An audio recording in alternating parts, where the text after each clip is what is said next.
انسان کی اخلاقی زندگی کا مطلب یہ ہوتا ہے کہ اس کا رویہ کیسا ہے، طرز زندگی کس طرح کا ہے، دوسروں کے ساتھ اس کے معاملات کتنے صاف ہیں، اپنے دل میں دوسروں کا احساس کتنا رکھتا ہے، اور روزمرہ کے معاملات کے اندر وہ کشادہ روح کتنا ہے، اور خندہ پیشانی اللہ نے اسے کتنی عطا فرمائی۔ ہم نبی اکرم نور مجسم شفیع معظم آقا دو عالم رحمت عالم صلی اللہ تعالی علیہ وسلم کے ماننے والے، ہم کریم محبوب علیہ السلام کے دروازے کے گدا اور غلام ہیں۔ اللہ تعالیٰ نے ہمارے نبی کریم صلی اللہ تعالی علیہ وسلم کی شان و عظمت کو بیان کیا اور فرمایا وَإِنَّكَ لَعَلَىٰ خُلُقٍ عَظِيمٍ، بے شک آپ عظیم الشان خلق پر فائز ہیں، آپ عظیم اخلاق پر ہیں۔ نبی کریم صلی اللہ تعالی علیہ وسلم کے اخلاق حسنہ نے، کردار و عمل نے دنیا کو دین کی طرف مائل کر لیا۔ شروع میں بڑی سخت مخالفت کرنے والے، پتھر کی طرح مزاج رکھنے والے، اور اپنے لفظوں کو بڑا تلخ اور ترش کر کے پیش کرنے والے رسول پاک کے اخلاق کے سامنے بڑی جلدی ہتھیار ڈالتے ہوئے دکھائی دیے۔ وہ کئی دفعے ہاتھوں میں روڑے، پتھر، خنجر، تلواریں اٹھا کے آئے، پر کریم محبوب صلی اللہ تعالی علیہ وسلم کے اخلاق حسنہ کا مقابلہ نہیں کر سکے۔ رسول پاک علیہ السلام کی میٹھی گفتگو کا کوئی توڑ ان کے پاس موجود نہیں تھا۔ حضور کے لب و لہجے کی شائستگی، کریم محبوب کا مسکراتا چہرہ، میٹھی، دھیمی، ٹھنڈی، دل موہ لینے والی باتیں، اور دلوں میں گھر کرتا ہوا لہجہ، الفاظ کی شرینی، اور رسول پاک صلی اللہ تعالی علیہ وسلم کا ناصحانہ انداز اور مائل کرتا ہوا لہجہ، وہ اپنی مخالفت کرنے والے بھی اپنی تنہائیوں میں سوچا کرتے تھے کہ کبھی اس کریم کے غلام بن جائیں نا۔ بحث کر کے معاذ اللہ لوٹ کر جانے والے بھی رستوں میں کہا کرتے تھے لفظ لفظ سچا ہے، بات بات خوشبو والی ہے، ایک ایک جملے سے شہد ٹپکتا ہے، قریب جانے کو نہیں قربان ہو جانے کو دل کرتا ہے۔ یہ جو اخلاقی رویہ ہوتا ہے، یہی تو انسان کی اصل پہچان ہوتا ہے۔ اس کا جو اخلاقی رویہ ہوتا ہے وہی سوسائٹی کے اندر اس کے مقام کو متعین کرتا ہے۔ اگر کوئی شخص کہے کہ میں اپنے مال کے زور پر اپنے آپ کو منوا لوں، تو نبی پاک علیہ السلام نے فرمایا تم مال کے زور پر لوگوں کے دلوں میں گھر نہیں کر سکتے۔ تو یا رسول اللہ صلی اللہ تعالی علیہ وسلم پھر کس طرح لوگوں کے دلوں میں بسا جا سکتا ہے؟ تو فرمایا اپنے اخلاق کے زور پر۔ تمہارا اخلاقی رویہ ہے جو لوگوں کے دلوں میں تمہارے لیے گھر بنائے گا، جگہ بنائے گا۔ اس لیے نبی پاک علیہ الصلاۃ والسلام کی زندگی کے جو اخلاقی پہلو ہیں، اور اخلاقی پہلوؤں کا جو خاص حسن ہے، اس پر ایک نظر ڈالنا بڑا ضروری ہے۔ ایک تو یہ ہے کہ بہت عالمی، قومی، ملی باتیں کی جائیں، حضور کی زندگی ہر جگہ فیض دیتی ہے، اس پر بھی گفتگو ہو سکتی ہے، لیکن آج کی نشست میں کچھ چند ایک ایسی خاص باتیں جن کی ہر لمحہ، ہر گھڑی ہمیں اپنی نجی، عائلی اور ذاتی زندگی میں ضرورت پڑتی ہے، ان میں سے حضور علیہ السلام کی بارگاہ سے، اخلاق عالیہ سے چند باتیں آپ کی خدمت میں عرض کرنی ہیں۔ سب سے پہلی بات تو یہ کہ نبی پاک علیہ الصلاۃ والسلام نے اخلاقی زندگی پر زور بہت زیادہ دیا، بلکہ رسول پاک علیہ الصلاۃ والسلام نے فرمایا میں تو دنیا میں بھیجا ہی اس لیے گیا ہوں تاکہ حسن اخلاق کو مکمل کروں۔ اور پھر حضور علیہ الصلاۃ والسلام نے فرمایا کہ میں اس حسن اخلاق کو کس طرح مکمل کروں؟ گویا یہ بھی حضور نے ہمیں بتلایا کیسے مکمل ہوگا۔ فرمایا وہ میں اس لیے مکمل کروں گا کہ مجھے میرے رب نے ادب سکھایا ہے، سو بہت ہی اعلیٰ سکھایا۔ اب وہ آداب جو میں نے اپنے مالک کریم سے سیکھے ہیں، گویا وہ تمہیں سکھائے جائیں گے، اور وہ خوب آداب ہیں، ان آداب کو سیکھنا ہے اور اپنی زندگی میں ان کو لازمی طور پر شامل کرنا ہے، تاکہ زندگی خوشبو والی بھی ہو، زندگی با مقصد بھی ہو، زندگی با معنی بھی ہو، زندگی سے تکلفات نکلیں۔ صرف چند باتیں نبی پاک علیہ الصلوۃ والسلام کے اخلاق عالیہ کی۔ سب سے پہلے تو حضرت ابو ہریرہ رضی اللہ تعالیٰ عنہ روایت کرتے ہیں، ادھر انداز دیکھیے، آپ کا جو مخالف ہوتا ہے اس کے لیے کئی دفعہ انسان کی زبان سے بد دعائیں نکل جاتی ہیں، اس کے بارے میں سخت جملے نکل جاتے ہیں، اور لوگ جب تکلیف دیتے ہیں، ستاتے ہیں، تو رد عمل کے طور پر بہت ساری گفتگو انسان سے سرزد ہوتی، اور یہ کوئی ایسی بات نہیں ہے، یہ طبی تقاضا ہوتا ہے، بے ساختہ بھی بعض اوقات کچھ گفتگو نکل جاتی۔ تو حضرت ابو ہریرہ رضی اللہ تعالیٰ عنہ روایت کرتے ہیں کہ رسول اللہ صلی اللہ علیہ وسلم سے عرض کیا گیا، آپ مشرکین کے خلاف دعا مانگیں؟ کیا مختصر سا جواب حضور نے ارشاد فرمایا، نبی رحمت علیہ السلام فرمانے لگے، مجھے لعنت کرنے والا نہیں بنا کے بھیجا گیا، مجھے تو رحمت بنا کے بھیجا گیا۔ تو جو کام ہم کرنے آئے ہیں وہی کریں گے، گویا رحمت بنا کے بھیجا گیا ہے تو گفتگو بھی رحمت کی ہوگی، فضل و احسان کی ہوگی، کرم کی ہوگی۔ یہ مسلم میں موجود ہے۔ پھر انسانی زندگی کا ایک پہلو تو یہ ہوا کہ انسان اپنے مخالفین کے بارے میں بھی لعنت ملامت کا رویہ اختیار نہ کرے، اور ایک دوسرا پہلو ہوتا ہے انسانی زندگی میں کہ انسان جلد باز ہوتا ہے، تنگ پڑتا ہے بعض اوقات بڑی جلدی۔ اس کے لیے ہمارے ہاں پنجابی میں ایک لفظ بولا جاتا ہے، شاید وہ اس مفہوم کو زیادہ واضح کرے کہ جناب سوڑے پہ گئے ہو تسی، بڑی جلدی آپ کسی چیز سے تنگ آ گئے، اکتاہٹ بڑی جلدی فیل کرنے لگے، چڑچڑا پن آ گیا، چھوٹی چھوٹی باتوں سے ناراض ہونے لگے۔ یہ چیز انسانی رویے کو بڑا گھٹن والا سا کر دیتی ہے، اور اگر پورے گھر کے اندر ایک شخص بھی ایسا ہو نا جس کی طبیعت اس طرح کی ہو کہ وہ سوڑا بڑی جلدی ہو جاتا ہے اور تنگ بڑی جلدی ہوتا ہے، اور اس کی طبیعت کے اندر گھٹن بڑی جلدی پیدا ہوتی ہے، تو وہ سارے ماحول کو متاثر کرتا ہے۔ اب دیکھیے نبی پاک علیہ السلام کی زندگی سے ہمیں کس طرح فیض لینا ہے۔ حضرت انس بن مالک رضی اللہ تعالیٰ عنہ ارشاد فرماتے ہیں، میں نے 10 سال رسول پاک کی خدمت کی ہے، یہ ترمذی میں موجود ہے، 1 2 3 4 دن نہیں، 10 سال مسلسل میں حضور کی خدمت میں رہا ہوں، نبی کریم نے کبھی مجھے اف تک نہیں کہا۔ فرماتے ہیں کبھی نہیں کہا یہ کیوں ہوا، یہ کیوں ہوا۔ ظاہر ہے انسان ہیں، تبھی تقاضے ساتھ ہیں، بعض اوقات کام میں اوپر نیچے بھی ہو جاتا ہے۔ حضرت انس خود اپنے ایسے واقعات بھی بتاتے ہیں کہ محبوب نے کہیں کام کو بھیجا لیکن میں بچوں کے ساتھ کھیلنے لگا، ایسے مواقع پر بھی کبھی حضور کی طبیعت کے اندر معاذ اللہ کوئی تنگی نہیں دیکھی۔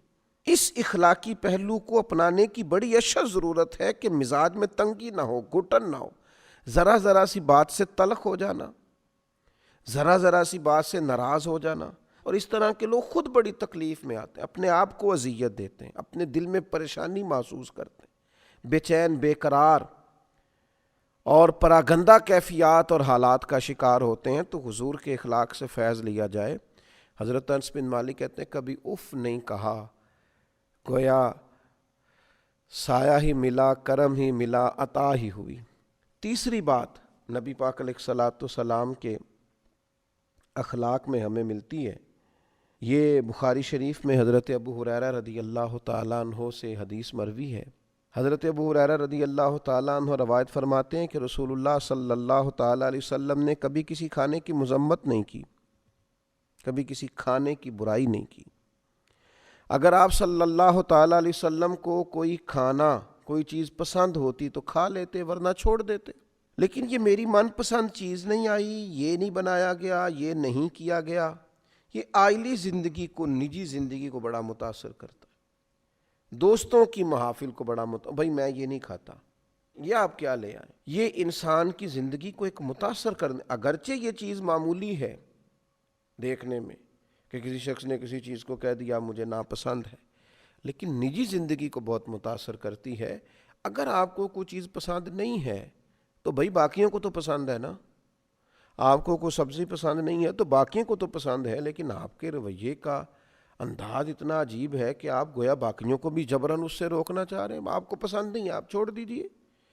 یہ رسول پاک صلی اللہ تعالی علیہ وسلم سے سیکھنے والی ایک اہم بات۔ پھر چوتھی بات، حضرت جابر رضی اللہ تعالیٰ عنہ بیان کرتے ہیں، یہ بھی بخاری میں موجود ہے، فرماتے ہیں نبی پاک صلی اللہ تعالیٰ علیہ وسلم سے جب بھی کسی چیز کا سوال کیا جاتا حضور کبھی نہ فرماتے۔ رویے کی سخاوت، کرم کی برکھا دینے کا انداز، ایسا کوئی محبوب کہیں ہوگا نہ کہیں ہے، بیٹھا ہے چٹائی پہ مگر عرش نشیں ہے، اور ملتا نہیں کونین کو کیا کیا تیرے در سے، ایک لفظ نہیں ہے جو تیرے لب پہ نہیں ہے۔ حضور نے کبھی نہ نہیں فرمایا، ہمیشہ عطا کرتے، اور اپنی امت کو بھی سبق دیا اس بات کا۔ حضور فرماتے ہیں بندہ دل کا غنی ہوتا ہے، اس کے مزاج میں وسعت ہونی چاہیے، طبعاً اسے سخاوت کرنی چاہیے۔ بڑی جلدی بڑی چیزوں کے بارے میں انکار کر دینا اور کسی بخیلی کا شکار ہونا، یہ مومن کی شان نہیں ہے۔ پانچویں بات، بڑی اہم، بڑی بنیادی، بڑی ضروری بات، جو لوگ کہتے ہیں جی میں تو اپنے اوپر کنٹرول ہی نہیں کر پاتا، میں بڑا سخت ہوں، بعض لوگوں کے بارے میں پھر میں نے کوشش کی لیکن میں کر نہیں پایا، وہ ذرا غور کریں۔ یہ بھی مسلم شریف میں سیدہ طیبہ طاہرہ حضرت عائشہ صدیقہ رضی اللہ تعالیٰ عنہ کی روایت موجود ہے۔ ارشاد فرماتی ہیں نبی پاک علیہ الصلوۃ والسلام نے اللہ تعالیٰ کی راہ میں جہاد کے سوا کبھی کسی کو اپنے ہاتھ سے نہیں مارا، یہاں تک کہ ارشاد فرماتی ہیں نہ کبھی کسی عورت پر ہاتھ اٹھایا، نہ کبھی کسی خادم کو مارا، کبھی نہیں مارا نبی پاک نے جہاد کے علاوہ کسی کو۔ میں عرض کروں گا وہ لوگ جو سمجھتے ہیں کہ ہر چیز کا انداز ڈنڈا ہے اور ہر جگہ ہمیں سختی ہی کرنی ہے، کبھی طلباء پر، کبھی خدام پر، کبھی غرباء پر، کبھی کسی پر، کبھی کسی محتاج پر، وہ غور کریں۔ یہ روایت جو مسلم شریف میں موجود ہے سیدہ عائشہ صدیقہ رضی اللہ تعالی عنہ کی، یہ ایک بہت بڑا ہمارے سامنے اخلاقی رویہ حضور علیہ السلام کی بارگاہ سے خیرات لے کر رکھتی ہے کہ ہمیں غور کرنا چاہیے اپنے رویے پر۔ کبھی کسی کو نہیں مارا نبی پاک علیہ السلام، کبھی کسی عورت پر ہاتھ نہیں اٹھایا۔ لہذا ایسے لوگ جو خواتین پر ہاتھ اٹھاتے ہیں اور پھر اپنے آپ کو بڑی اپنے تئیں مردان کی ظاہر کرتے ہیں، وہ خیال کریں کہ یہ ہمیں حضور علیہ الصلوۃ والسلام نے رویہ سکھایا ہے۔ پھر چھٹی بات، حضرت عائشہ صدیقہ رضی اللہ تعالیٰ عنہ ارشاد فرماتی ہیں کہ نبی پاک صلی اللہ تعالیٰ علیہ وآلہ وسلم کو اگر دو باتوں میں اختیار دیا جاتا تھا تو حضور آسان بات کو اختیار فرماتے تھے۔ مشکلات نہیں پیدا کرنی، لوگوں کو اذیت نہیں دینا، کوشش کرنی ہے اگر کسی کے لیے آسانی کی جا سکتی ہو، سہولت دی جا سکتی ہو، ایک ہی دفعہ کسی کا کام کر دیا جائے۔ اگر آپ کے اختیار میں ہے تو کسی کی مشکل میں جلد اس کے لیے گنجائش پیدا کی جائے، بلا وجہ لوگوں کو تکلیف میں نہ ڈالا جائے۔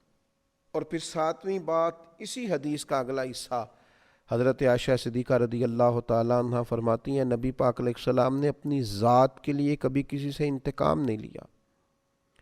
ہاں اگر کوئی اللہ کی حدود کی خلاف ورزی کرتا تھا تو آپ اللہ تعالیٰ کی رضا کے لیے اسے سزا دیتے، ذات کے لیے، ذات کے لیے۔ کتنے جھگڑے ہمارے جو صرف ذاتی ہیں، اور کتنی دور تک چلے گئے اور کتنی حدوں کو ہم نے کراس کر لیا۔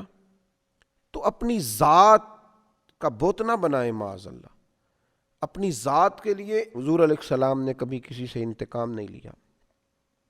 پھر آٹھویں بات، درگزر کرنے کا بڑا اہم پہلو تھا حضور کی مقدس زندگی میں۔ کفار مکہ نے کیا کچھ نہیں کیا،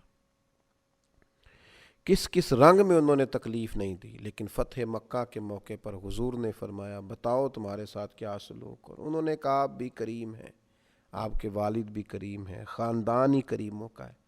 فرمایا وہی سلوک کروں گا جو جناب یوسف نے اپنے بھائیوں کے ساتھ کیا تھا، جاؤ تم پر کوئی مطالبہ نہیں، تمہیں معاف کیا۔ تو درگزر کا پہلو، گنجائش کا پہلو زندگی میں ضرور رکھیں، بڑی جلدی سارے دروازے بند نہ کر دیے جائیں، کچھ تھوڑا سا مزاج کے اندر برتری کو بھی رکھا جائے۔ اور 9ویں بات، حضرت عائشہ صدیقہ رضی اللہ تعالیٰ عنہ ارشاد فرماتی ہیں نبی پاک علیہ السلام کبھی وہ بات نہیں کرتے تھے جو حیا کے خلاف، نہ تبن نہ تکلفن، کبھی کوئی ایسی بات حضور علیہ السلام نہ فرماتے. اور فرماتی ہیں حضور بازاروں میں شور نہیں کرتے تھے. نبی پاک برائی کا بدلہ کبھی برائی سے نہیں دیتے تھے بلکہ معاف کر دیتے، درگزر کرتے.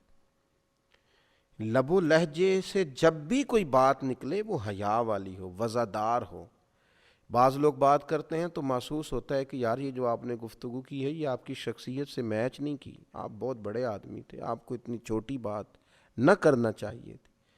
تو نبی پاک علیہ السلام کبھی کوئی ایسی بات نہ فرماتے جو حیا کے خلاف. اور 10ویں اور آخری بات عرض کرتا ہوں، یہ روایت بھی مجمع الزوائد میں موجود ہے، اور حضرت ابو ہریرہ رضی اللہ تعالیٰ عنہ ارشاد فرماتے ہیں کہ نبی پاک علیہ السلام نے ایک دفعہ صحابہ کرام سے فرمایا میں مزاح میں ہوں، تم سے دل لگی کر رہا ہوں، اس حالت میں بھی میں سوائے حق کے کوئی بات زبان سے ادا نہیں کرتا. عام روٹین کے حالات میں بات ہو رہی ہو، نارمل بات ہو رہی ہو، گفتگو عام ہو رہی ہو، پھر بھی بات حق اور سچ ہے. اور اگر بات کبھی طبی طور پر دل لگی کی ہو رہی ہو، مزاح کی ہو رہی ہو، خوش طبی کی ہو رہی ہو، تو اس میں بھی میں حق بات کہتا ہوں. حضور علیہ السلام نے ہمیں بتایا کہ حالت کوئی بھی ہو، مومن کا سچا ہونا اس کا اعزاز ہے. وہ غصے کی حالت میں ہو، خوشی کی حالت میں ہو، یا نارمل حالات میں ہو، اسے سچ کا دامن کبھی نہیں چھوڑنا چاہیے. یہ مومن کی شان ہے. میں نے دیکھا ہے بہت سارے لوگ بیچارے صرف لوگوں کو خوش کرنے کے لیے جھوٹے لطیفے سناتے ہیں. اس قدر زیادہ اپنی جان پر ظلم ہے کہ کچھ دیر لوگوں کے سامنے اپنی پذیرائی کے لیے جھوٹ بولا جائے، اتنا بڑا جرم کیا جائے. اللہ تعالیٰ نبی پاک علیہ الصلاۃ والسلام کے اخلاق عالیہ کی ان 10 باتوں سے ہمیں فیض یاب ہونے کی توفیق عطا فرمائے. اما علینا الا البلاغ.